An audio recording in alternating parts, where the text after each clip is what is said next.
I held that folded piece of paper in my shaking hands while 200 wedding guests stared at me, and I had absolutely no idea that reading it out loud would make me break down in front of everyone.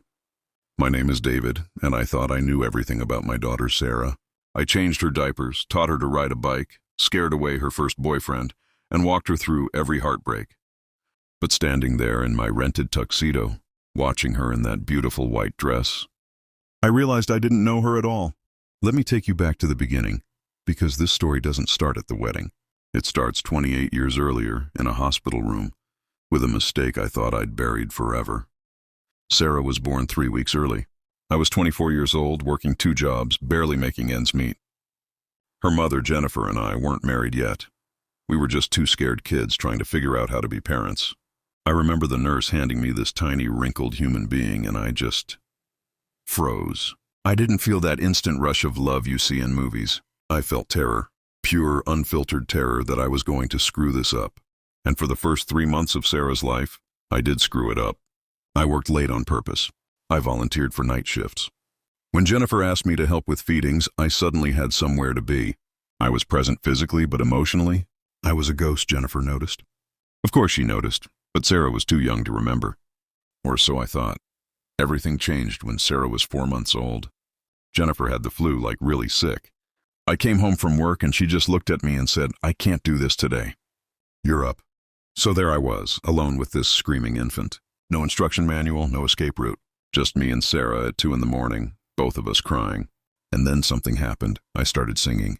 I don't even remember what song, some off-key version of "You Are My Sunshine," and Sarah stopped crying. She just looked up at me with those big blue eyes, and for the first time, I actually saw her. Not as a responsibility, not as something I had to deal with, but as my daughter. From that night on, I was all in. I became the dad who braided her hair badly, the dad who built terrible blanket forts, the dad who never missed a soccer game, even when it meant leaving work early. But here's what I didn't know. Sarah remembered everything, even the parts I thought she was too young to understand. Fast forward to last June, Sarah's wedding day. I'd been dreading this moment for months, not because I didn't like her fiancé, Marcus. He's actually perfect for her. But because I knew that when I walked her down that aisle, I'd have to let go of my little girl. The ceremony was at this beautiful garden venue. White roses everywhere, string quartet playing. I stood in the back, waiting for the processional music to start, and Sarah came up beside me in her dress. "You ready, Dad?" she asked. I lied and said yes. The music started. We walked down the aisle, and I'm doing everything I can not to cry. We reach the altar. The officiant says, "Who gives this woman to be married?" I'm supposed to say, "Her mother and I do." That's the plan. But before I can speak, Sarah reaches into her bouquet and pulls out this folded piece of paper. She hands it to me and whispers, "Read this." "Out loud, please." My hands were shaking. 200 people were staring at me. Marcus looked confused. The officiant looked confused. I was definitely confused. But I unfolded that note, and I started reading. "Dad, I need to tell you something I've never said before, and I need everyone here to witness it. I know you think I don't remember my first few months, but somehow I do. Or maybe I just remember the stories Mom told me. About how scared you were. About how you didn't know how to love me at first. Most daughters would hold that against their fathers. But I'm not most daughters. Because what I actually remember, what shaped my entire life, was the day you chose to stay. The day you sang to me at 2 a.m. The day you decided that being my dad wasn't an obligation but a privilege. You taught me that love isn't always instant. Sometimes it's a choice you make over and over again. Every morning, every hard day, every moment you could have walked away but didn't. You taught me that real men don't run from their fear, they run toward it. And you ran toward me. So today, as I marry Marcus, I want everyone here to know I didn't just find my forever love today.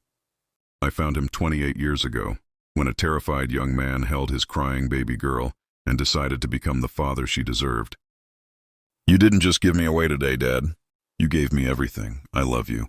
Sarah, I couldn't finish reading the last line out loud. I was full-on ugly crying in front of 200 people. Sarah was crying. Jennifer was crying. Even Marcus was tearing up. The officiant had to hand me tissues before we could continue with the ceremony. You know what the crazy part is? I spent 28 years trying to make up for those first few months, trying to prove I was a good father, trying to earn forgiveness for something Sarah never held against me in the first place. She saw my fear, my struggle, my choice to love her anyway. And somehow, that meant more to her than if I'd been perfect from the start. If you're a parent watching this, whether you're struggling right now, whether you feel like you're not enough, whether you're terrified you're going to mess everything up, hear me. Your kids don't need you to be perfect. They need you to show up, to choose them, to love them through your fear. I still have that note. It's framed on my desk, and every time I doubt myself, I read it again. We all make mistakes. We all have moments we're not proud of. But it's never too late to choose love. It's never too late to become the person your family needs. Thank you for letting me share this story. If it meant something to you, let me know in the comments. And if you're going through something similar, you're not alone. Now, if you'll excuse me, I need to go call my daughter.